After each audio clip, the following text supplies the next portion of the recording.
Welcome back to the podcast. This is episode 3. We are interviewing Rob Graham this afternoon. Thanks for being on.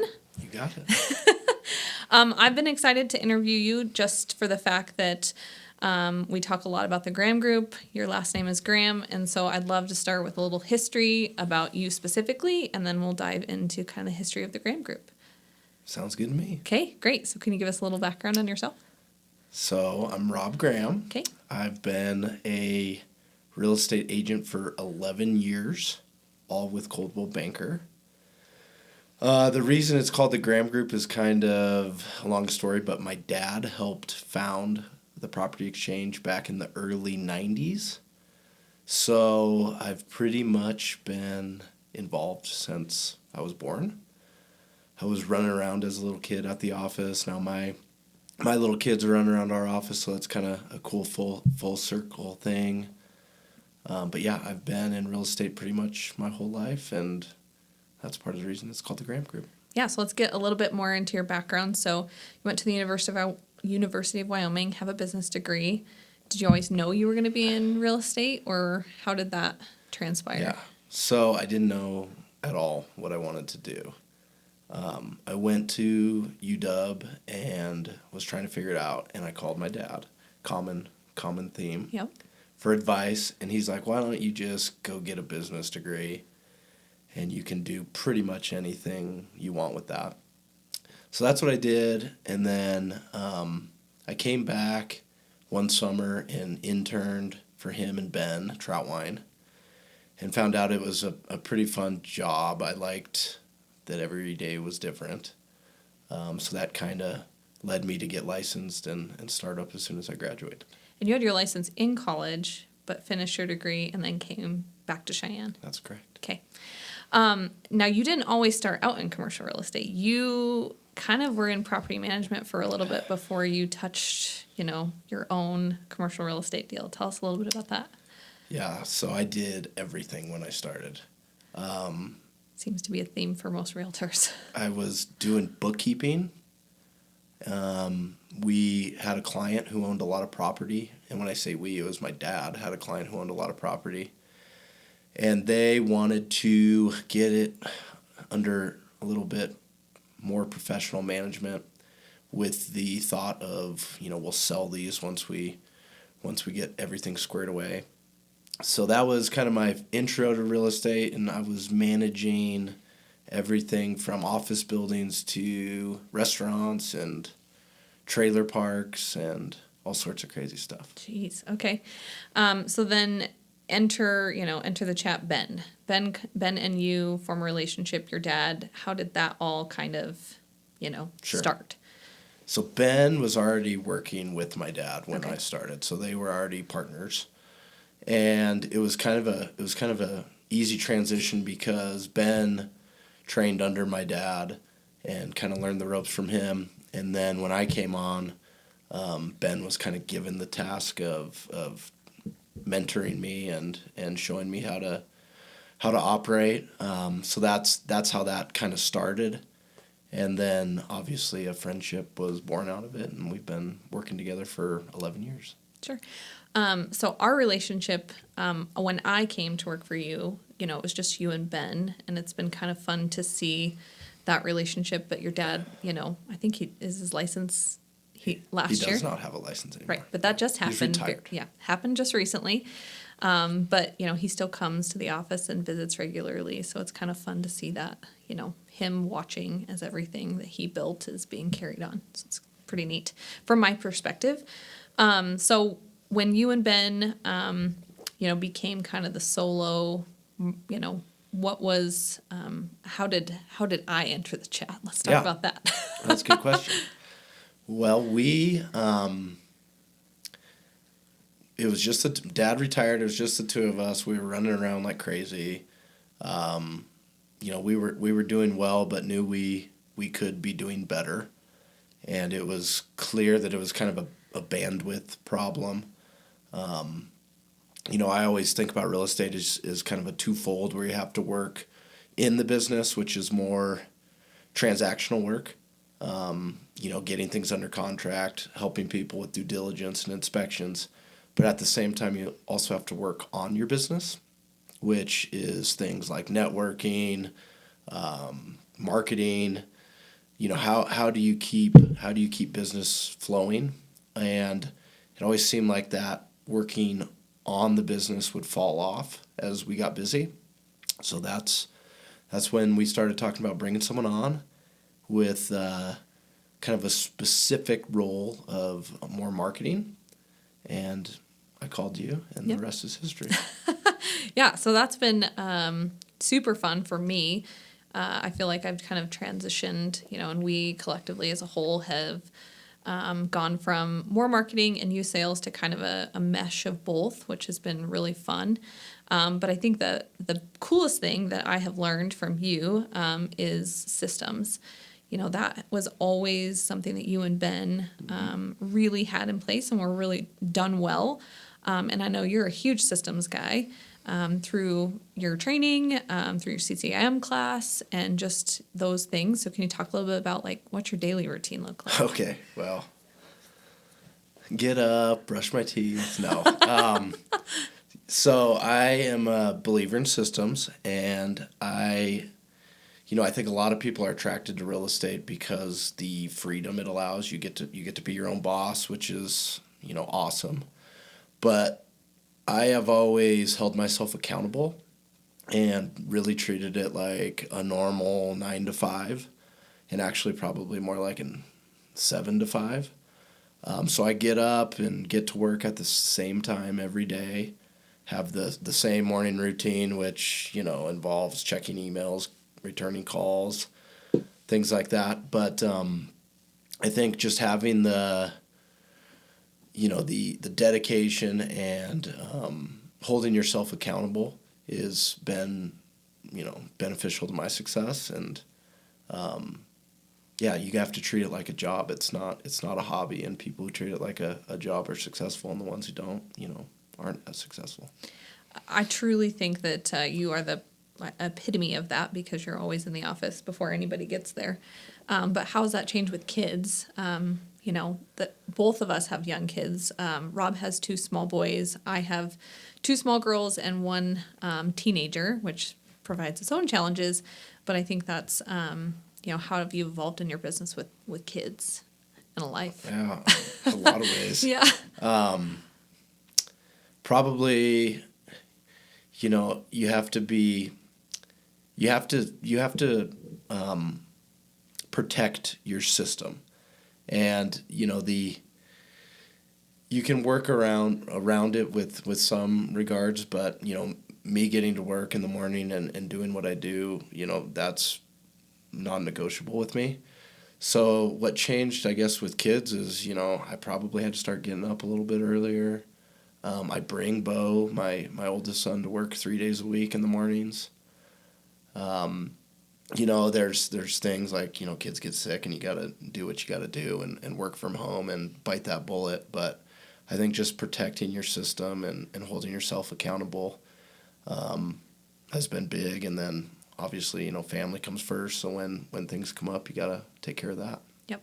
I appreciate from another member within the Graham group, it's not just you, but all of us, I feel like, are very, very well centered around the fact that time is money and you don't get time back to. So, making sure those systems are in place so that you can make the most of your time and then also spend time at home with family.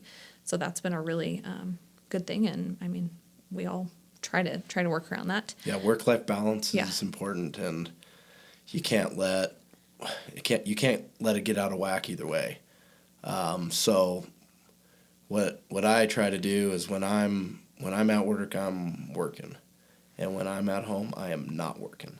And that's been, I think another thing that's kept my work-life balance in order. And I don't answer emails, phone calls on the weekends. You can't get a hold of me most weekends, which is another, that's probably a little more commercial specific. but yeah, those are systems and traits that I use that I think help me out. Yeah, I think it's awesome. I've had to learn that the hard way, and I think a lot of new agents just have this misconception that, you can work Monday through Friday, and sometimes building those clients and relationships and expectations out the gate are really hard, and so sometimes it's hard to say no, but I can say for me, especially this year, third year, I've kind of learned what I do like and what I don't like. Saying no can mean just as big as saying yes. So that's awesome. I would love to, so now that we have kind of the history of the Graham Group, I would love to talk about kind of what we do as a group, your role and kind of 2024 and what you're seeing, maybe the history of commercial real estate that, in your career. So let's first talk about Cheyenne collectively as a whole, kind of the history of since you've been in and what you're seeing as we move into 2024. Well, I've been doing it 11 years, so I've kind of probably now full circle completed a market cycle. It changes so much, and for example, when I started, it was a lot of oil and gas leasing we were doing, and industrial was the hot commodity and hot asset class, and we were working on some industrial parks and getting those all set up, and sales were great, leasing was good, and then all of a sudden, oil prices went down, and that kind of dried up, and you have to adapt. What am I seeing now, I guess, is it's more users coming to town and setting up shop, and what I mean by users is people who are buying a property to run their business out of it. The investor side of things has softened quite a bit, and it's just due to the interest rate hikes and the cost of capital. I think that will probably continue to be a trend for a while. Cheyenne is, well positioned and is experiencing some growth in sectors that are somewhat new, mainly tech. So I think that's kind of the trend I see continuing on for a while. Yeah, we see, the group collectively has seen more users come to town that haven't been here before. It's no stranger that tech is on the up and up here, and I think you're right, it's only going to continue to grow. We asset class. Let's talk about the industrial market here a little bit. What kind of challenges are you seeing now? Sure. That hopefully we'll be able to jump over? The biggest challenge or hurdle is the cost. Everything costs a lot of money now, on the construction side especially. So a new building, you could build and be able to rent it for $12 a square foot and make it cash flow. That same building now you have to rent for $16, $17 a square foot, just because the construction costs have gone up so much. And it takes time for tenants in the marketplace to get used to that, or for that market rent to become known and accepted. And so I think we're kind of in that growing pain stage right now, where renters are in places for $12 a square foot, and it seems like such a big jump to go up to 16, but there's nothing out there, so they unfortunately will have to. I feel like when we go and talk to Denver brokers, like, we're very competitive with the same pricing, which actually I think it's just blows them out of the... It's just the supply. Yeah. It's the supply side of the equation, so much different. And what I mean by that is you drive down to Denver and you see big warehouses all over, and quite a few of them are vacant. Here in Cheyenne, it's not we don't have that vacant supply sitting on the market. It's been absorbed, and very, very little vacancy. Yeah. As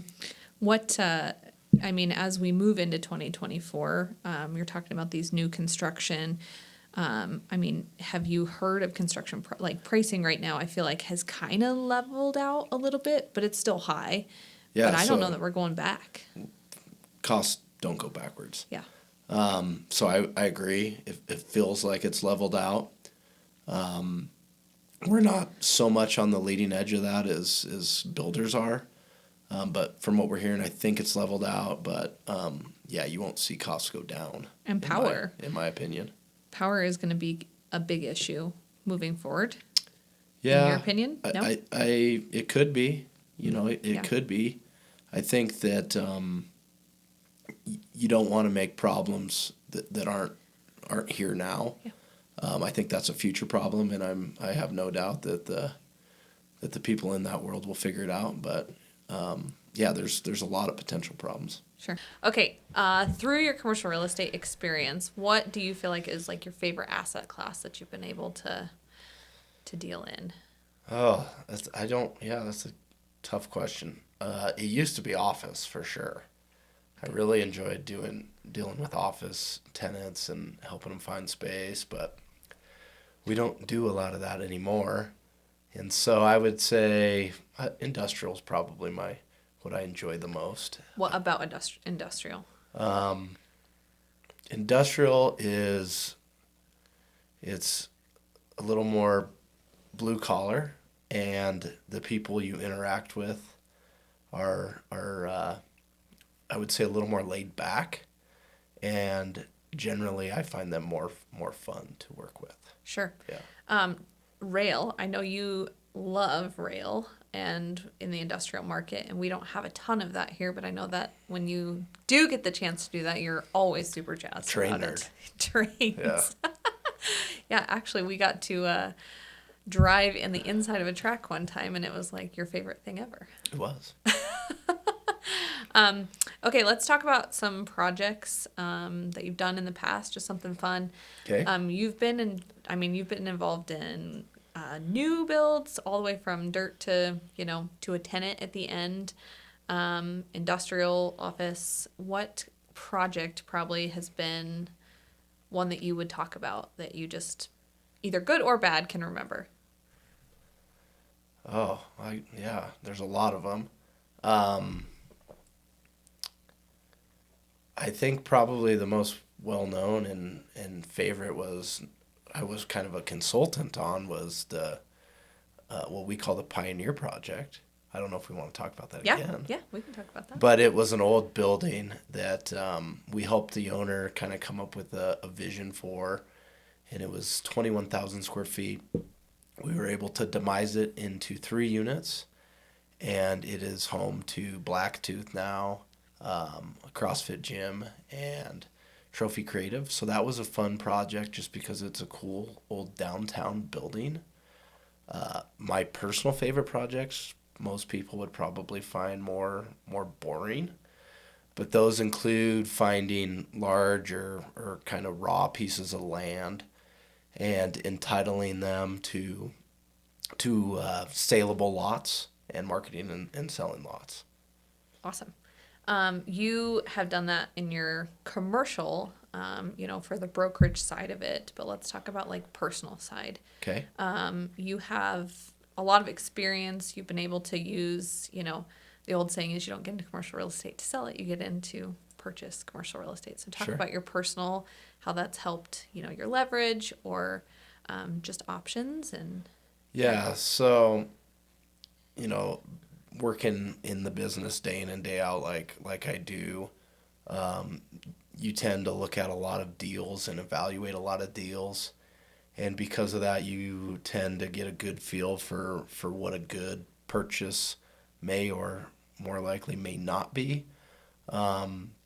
I think what I've learned that's helped me a lot is to basically come up with a list of red flags, like reasons to not buy this property.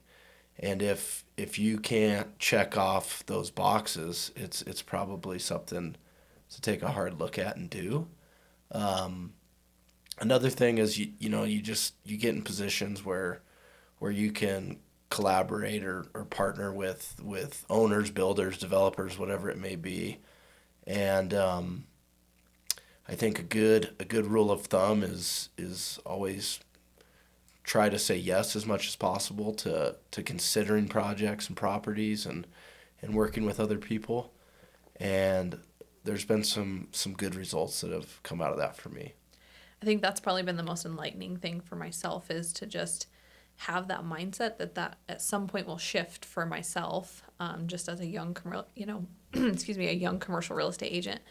That's my goal, is to be able to shift some of that and create my own portfolio, invest with other, owners, users, things of that nature. So I think that's probably been my favorite thing to learn while I've been in the business, which I'm assuming you have done and built over the last 10 or 12 years. Yeah, so obviously it's not a quick thing to go buy commercial property. It takes time, and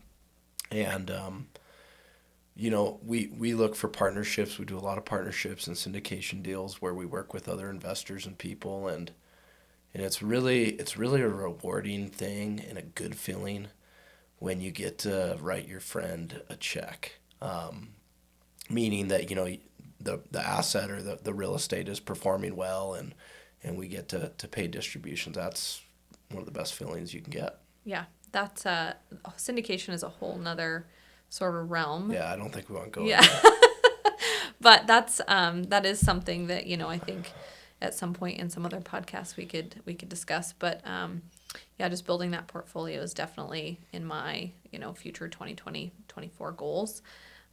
What for you is one of your personal goals for 2024? What do you see your future looking like for commercial real estate? I would like to do more projects. Unfortunately, sometimes that means doing less brokerage, or in reality, putting more on your plate, probably.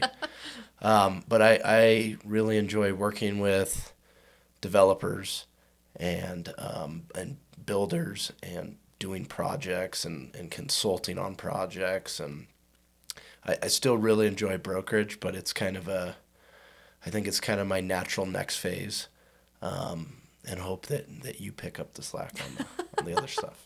That's the plan. The bandwidth issue becomes the next stage. So that's why I think that's, for me, part of my push behind a podcast or to get information out there, is I feel like we're always evolving, constantly changing. Real estate changes, marketing tactics change. So just being able to bend and flex with those changes has been big for us. I feel like we've done that really well. And hopefully, the next phase for everybody will flex and move and keep the wheel going. So I agree. Yes. So as a team, I know everybody, wants to know about the Graham Group, how we work. I talked a little bit about that with Lexi, as well as myself. What do you feel like your role in the Graham Group is? That's probably a better question for you to answer than me to answer.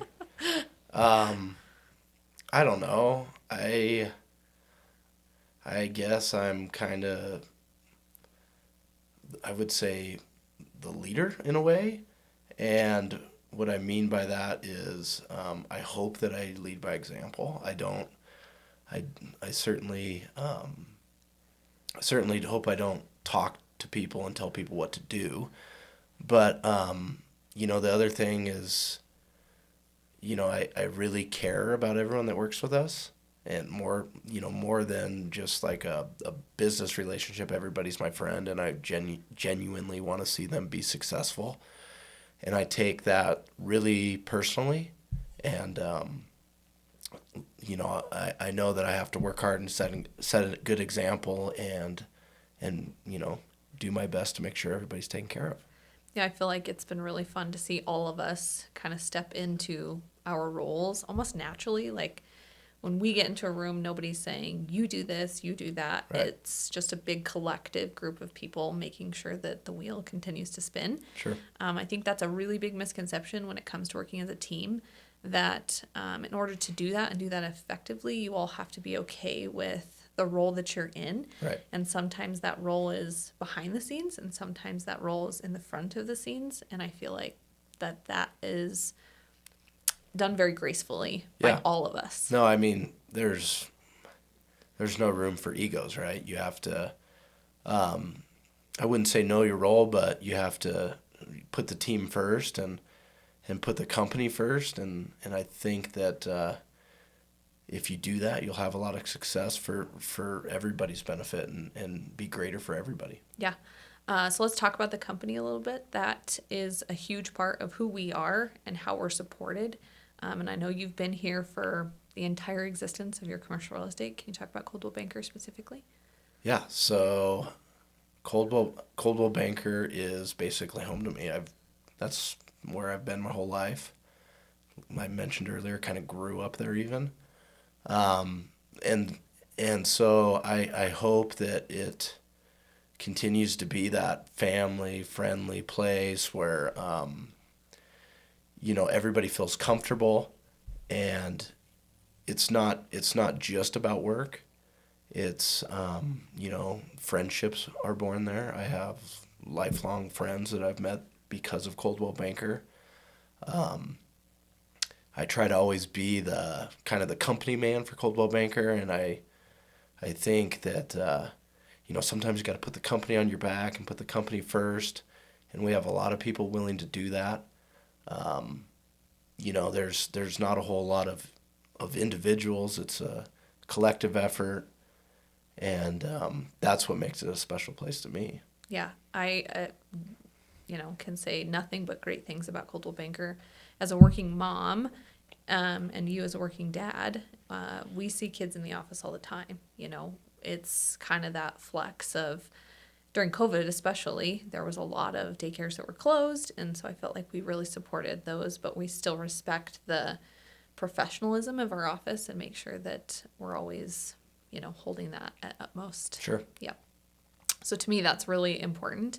I feel like when I was searching for a place to work, and just through your classes, you get to hang your license somewhere. I think it's really important that you know who you're working for and Yeah. what that supportive role is. Well, on that, you can.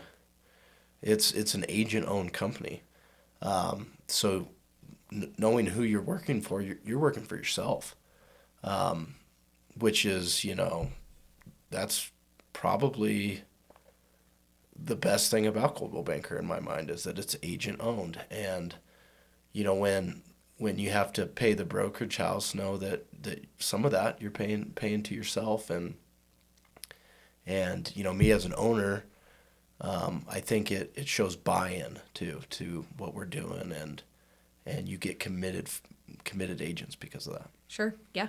There has not been a ton of turnover as far as when I've come on, and I love seeing the new agents come into the office, but I feel like there have been some really important things about Coldwell Banker that have kept me there.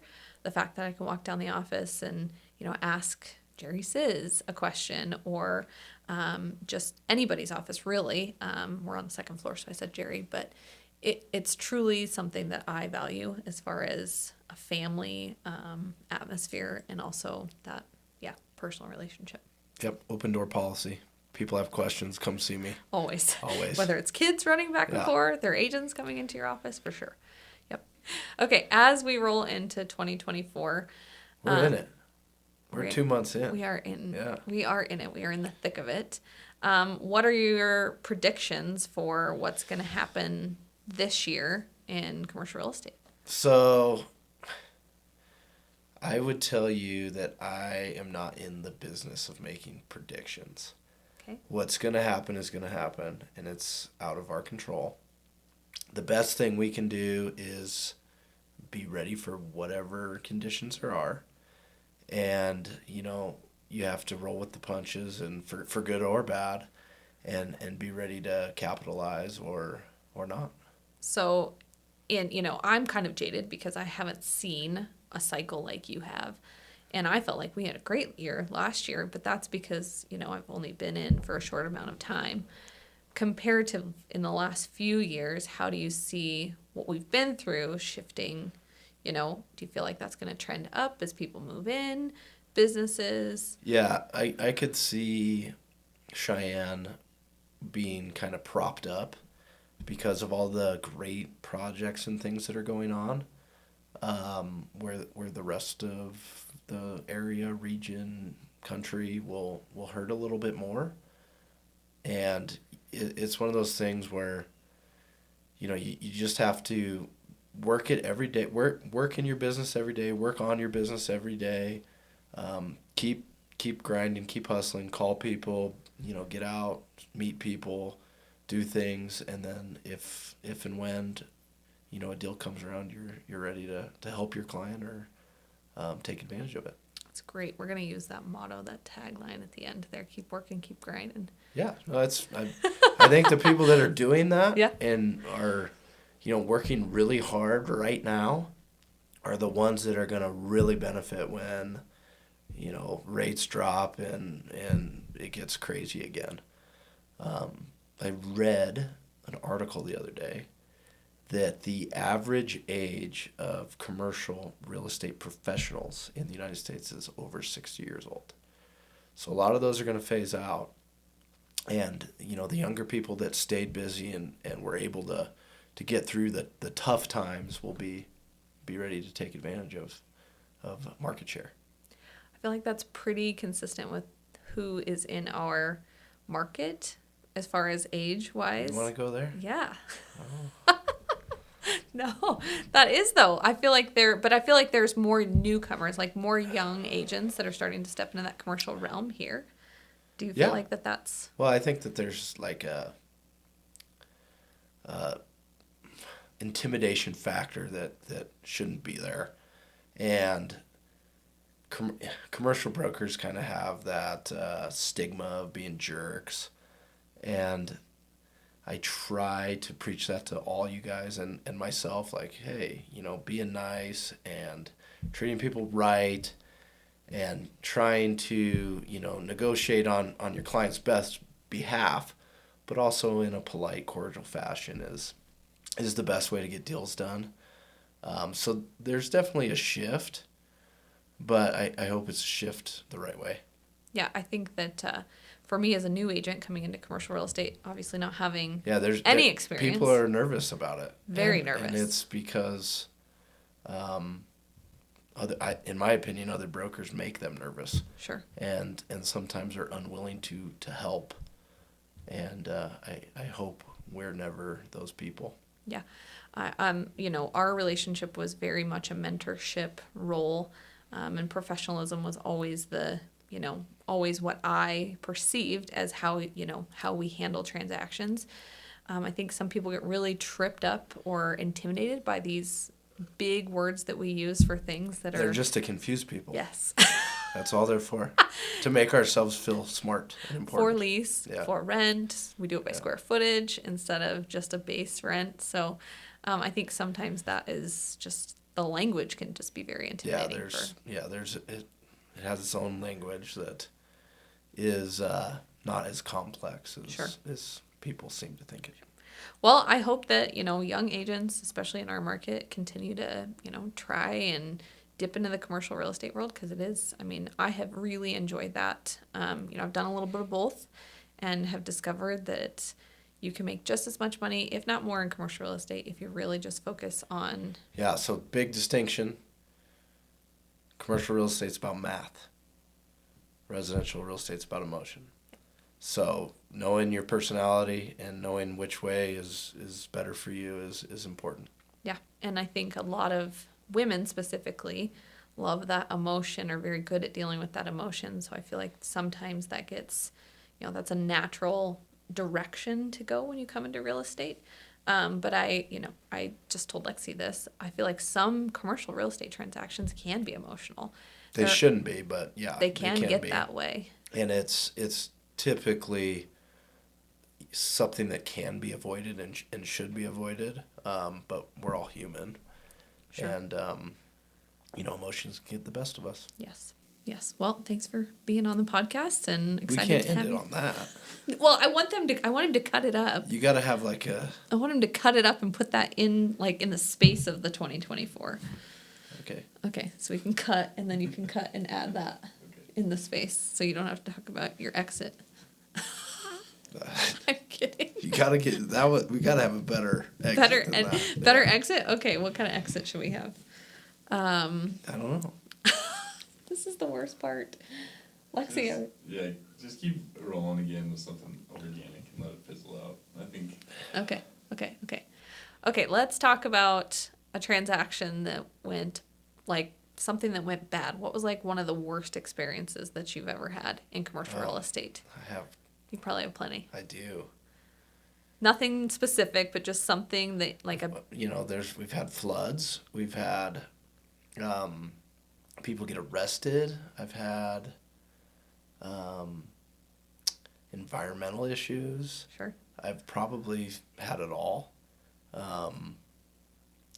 I would say the worst one was with you when we were representing a seller and the buyer just didn't show up for closing My gosh. and never called, never responded, couldn't get a hold of them. They were just gone. And that one was tough because there was no good reason or explanation. They just were gone. Just kind of, yeah, that one was could have been an emotional transaction had we let it get to that point. Sure. Unfortunately, it just was what it was, Right. and we just had to continue to keep moving forward. So, yeah, that one was a tough one. Yep. Just That was a didn't new show one. up to closing. Yeah. The seller did end up benefiting out of that, though. So, Sure. yeah, just Somewhat. keep going. Yeah. Yeah, there was I was involved in the fire sprinkler when that Yeah. froze too. Oh yeah. There was a fire line that completely just flooded an entire warehouse. Yeah. The fire department chopped the door down. So yeah, there's Yeah. over a decade you have some interesting things come up. Yeah, I could probably talk about several as well. There's a lot of good things. There's that a lot of happen, great. too. I just love hearing There's a lot of seamless transactions.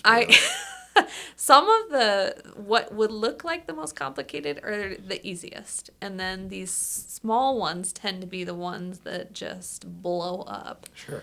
at the end. Yeah, I've had some really rewarding ones in the last couple of years. You as well. I'm sure the Pioneer one was a really awarding. Yeah. No, I mean there's a lot of rewarding ones, and I would say probably that my favorite part of the whole experience I've been through is how many really cool people I've got to meet. And, I think it's because I was in commercial real estate, and if I, was on the residential side, you meet a lot of people too. But I've met people from all over the country, all over, internationally. I'm friends with people because of it that live in, Vegas and Houston and Chicago. And how many times have we walked into a listing and we walk out of there and you go, I know who you are, but I didn't know who you were before I came in here and made that connection. World. Yeah, it's a small world. But that, getting to meet Yeah. people of all sorts of backgrounds and from different places and different thought processes and methods has been, really, really fun. Yeah, and the methods have really changed, and how the systems that we have now in place that you probably didn't have in place 10 years ago, to be able to really evaluate properties really well. We're working with a group now that just is on the front end of tech and uses tech a lot. So that's been really fun and neat, which has been different, I'm assuming, from... Yeah, the cold calling days, I guess, aren't over. And, there's still some of that, and you can be successful, but it's changed a lot in 10 years. I can't imagine what it's going to look like 10 years from now. Yeah, we probably will be out of a job by 10. No, I'm kidding. AI is going to get us. Yeah, but even our marketing has changed, Again, this is part of the revelation of podcasts, TikToks. I mean, everything is being used for marketing. I'm not doing TikTok. You don't have to do TikTok. You might be on there, though. I wouldn't know. I wouldn't know if I was. Yeah, that's been interesting to be a part of. But I think it's all just, again, you got to bend and flex and be able to adapt to those changes and either embrace them or stay stuck in your ways and hope that works. Just keep working. Yeah. Just keep working. I do think, though, we have a little bit of, I feel like Ben, he's seen so much more. You've seen some, and then you've got like the new age. Morgan, she's the youngest on our team, although we used to be the youngest. I'm younger than you. You are younger than me. But they, you see different opinions, and then you can kind of take those and just say, yeah, we don't really want to move into that realm yet, or Yeah, no, yeah. Me and Ben have always been like, there's more than one way to do this, and we've never, thought our way was the best way. So it's been kind of cool to see you guys come on and make us do things different, get out of our comfort zone a little bit. Take headshots every couple of years that you don't want to take. Yeah, that's tough. Yeah. Well, I can tell you that I'm sure there'll be a million other questions for you throughout the podcast, but I appreciate you getting on and telling us a little bit of your backstory, and hopefully we can keep going. You got it. Okay. Thank you. You're welcome.